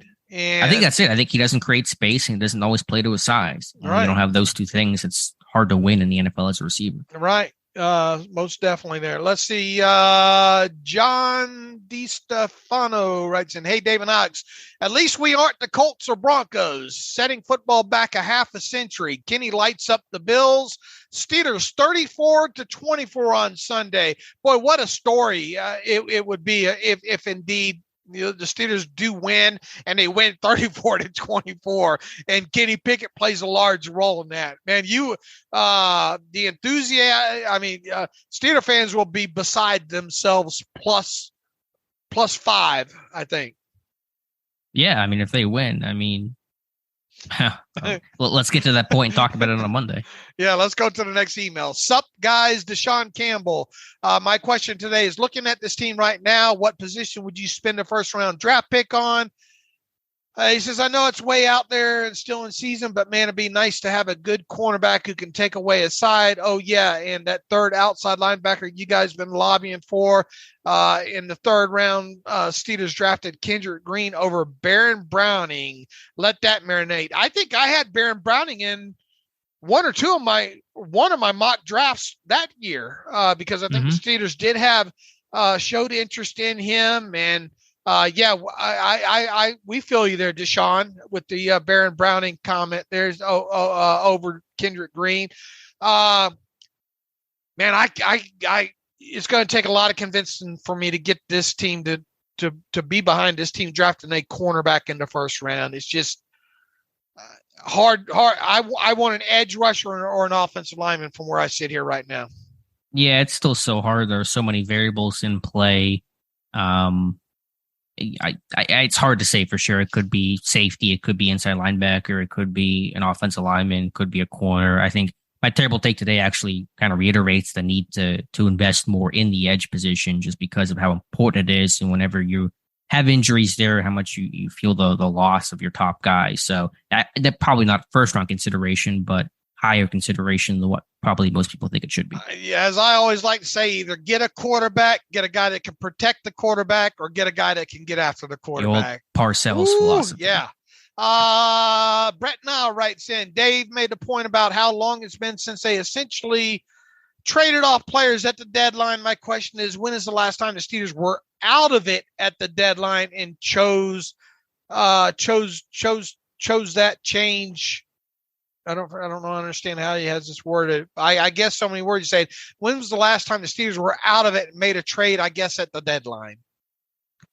I don't know about when they were out of it and made a trade. Back in 2013, they were 2-6 at their lowest point, and that was probably right around the deadline. November 3rd was when they dropped to 2-6. So I don't know if they made a deal that year, but that's probably the last time they were kind of out of it by mid-year. Was that the Levi Brown year when they brought someone in?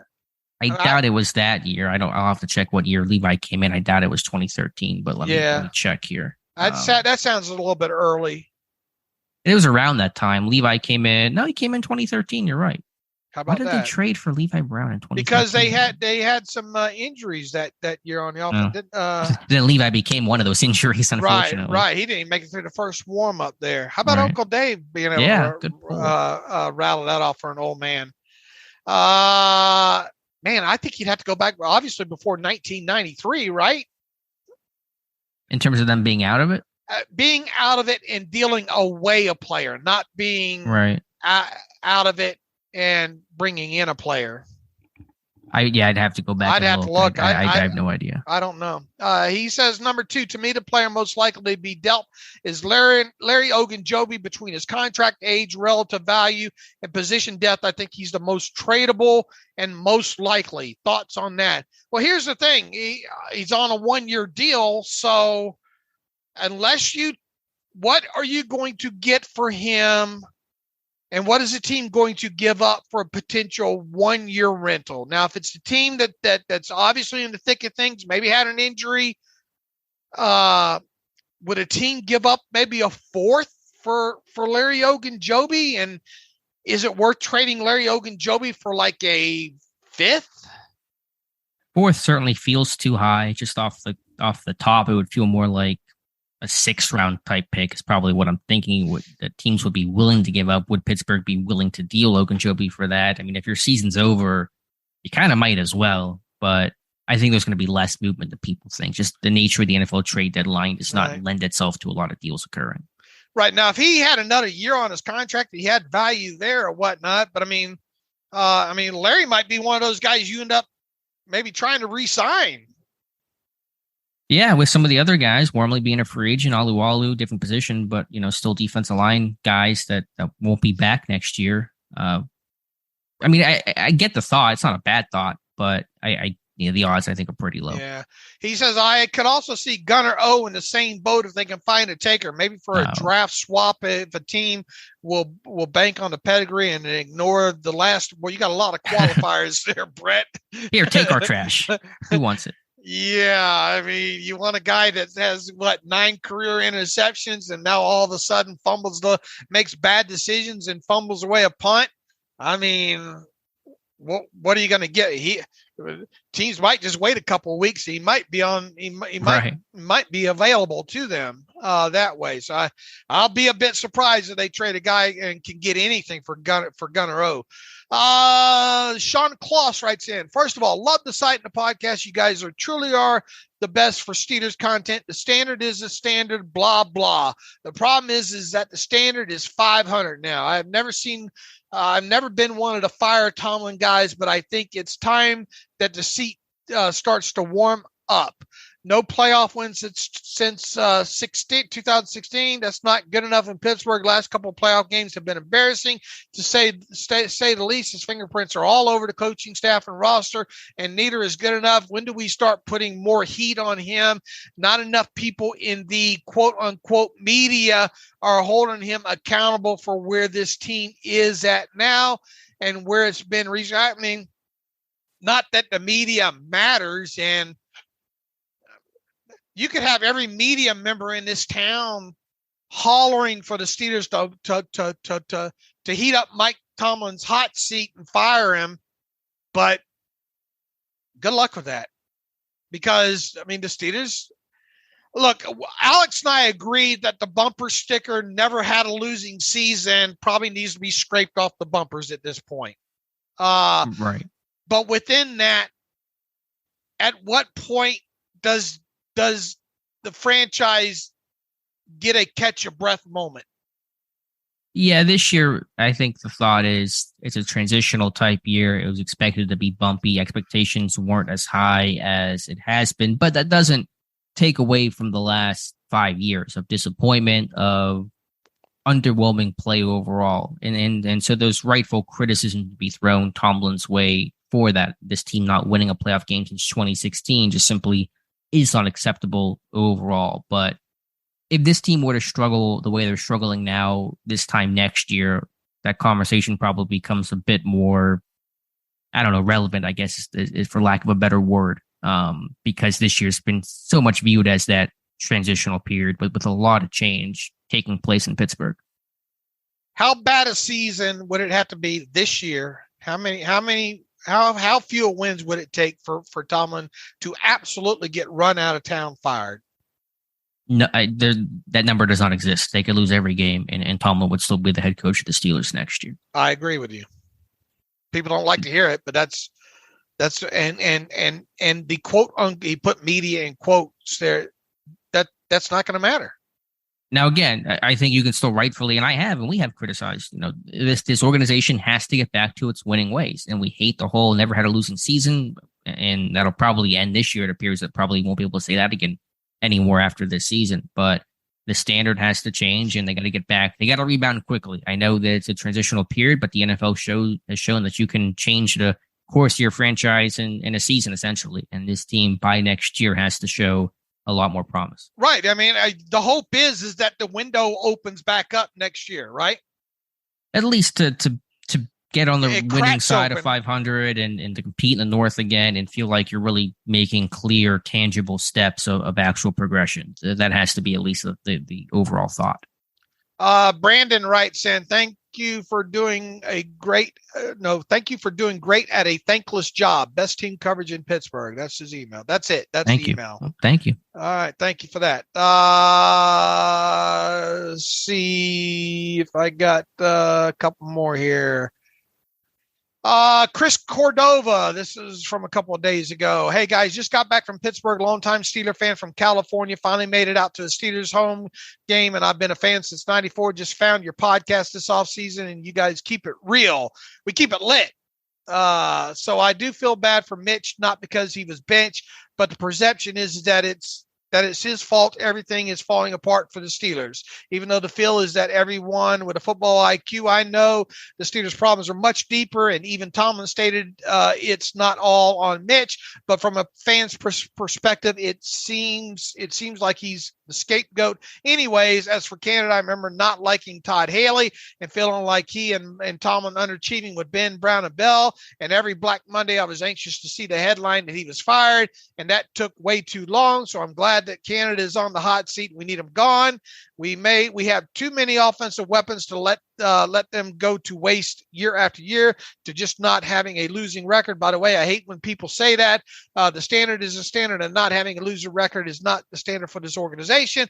Now on to Juju. He's got something for Juju here. I don't know the article, but when Pittsburgh this weekend had plenty of great conversations, one was regarding an article where Juju stated that this offseason with Andy Reid, he learned more about the offense the whole time he was in Pittsburgh under Tomlin, a defensive-minded coach. It's time for the Steelers to make a concerted effort to look for a whole high-profile OC this offseason, even if it means looking outside the organization. Thanks, guys. Keep up the good work. Sounds like Christian from Cali had a lot to get off his chest there.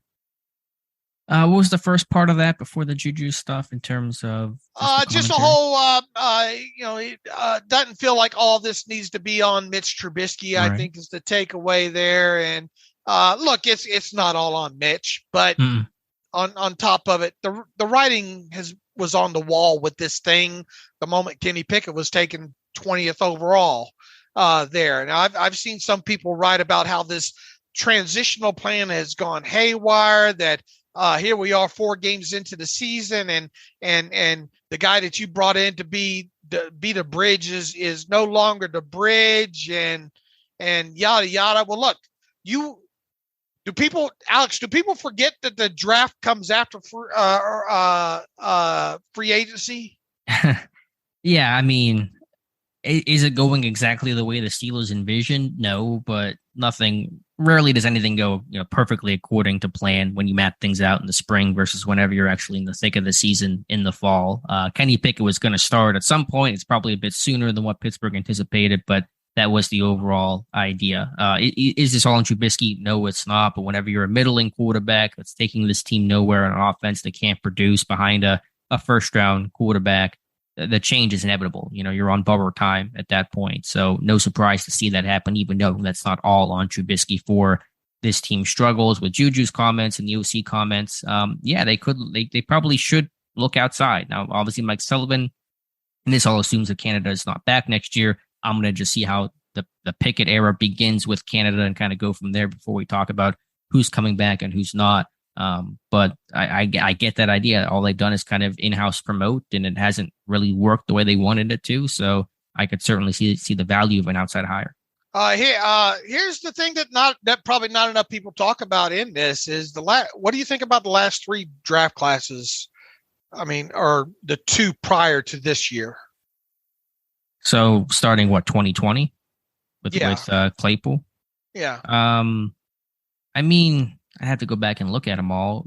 None of them have been bad. I think they've been pretty solid overall. You're not getting a bunch of busts and whiffs and complete misses. Claypool's been underwhelming and disappointing the last 2 years, but certainly you could do a lot worse than what he's been able to do throughout his entire career. And you got Highsmith and Dotson's progressing well. And I thought last year when you have Najee and Freiermuth and Dan Moore's definitely taking steps forward. Kendrick Green was a miss, but 3 out of 4 overall is not bad. And this year we'll see what Pickett looks like, and George Pickens looks pretty good, and Leal's been better than what I thought he was. So I think it's been pretty good overall, just in terms of the actual guys they've taken. I mean, is that a fair assessment? I think it could have been a little bit better. I mean, it always could be better, but what is the big miss they've had in terms of the players that they've actually taken?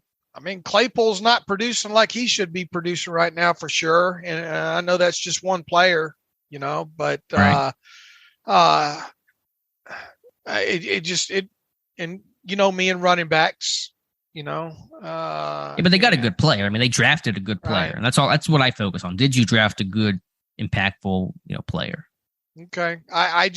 My feeling top to bottom is that they haven't done a good enough job drafting for a team that builds to the draft.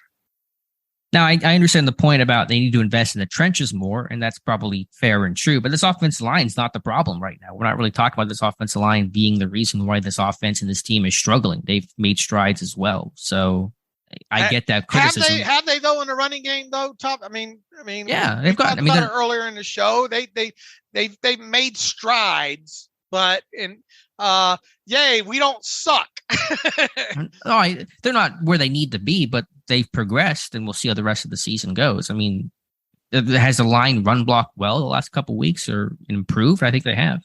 Right, but it's still not anywhere close to where it needs to be with the kind of the draft capital put in there and the addressing in free agency. I don't think. I think that's fair. I mean, I just want to see how the rest of the year plays out too. Sure. I just want to, because if it keeps progressing this way, then at some point they're going to get to a pretty good place, and hopefully they overall stay on that track. Okay, let's see. I think we got through most of it here, and I think we're coming up on a 2-hour mark on top of it here. So, and I know we got a lot of work to do today. So, any final thoughts on anything here? Nope, I think that covers it well. We'll be back on Monday to recap the Bills game and talk about whatever happens on Sunday. All right. In the meantime, follow me on Twitter at Steelers Depot. Follow Alex on Twitter at Alex_Kozora. Follow the show at Terrible Podcast. Email the show, theterriblepodcast@gmail.com. If you like what we do and want to donate to the cause, SteelersDepot.com. Hit the donate button up right navigational bar to send a secure donation that way. Also, if you like an ad-free version of the site, SteelersDepot.com. Hit the ad-free button up right navigational bar and follow the directions that way. So until Monday, as always, thanks for listening to the Terrible Podcast with Dave and Alex.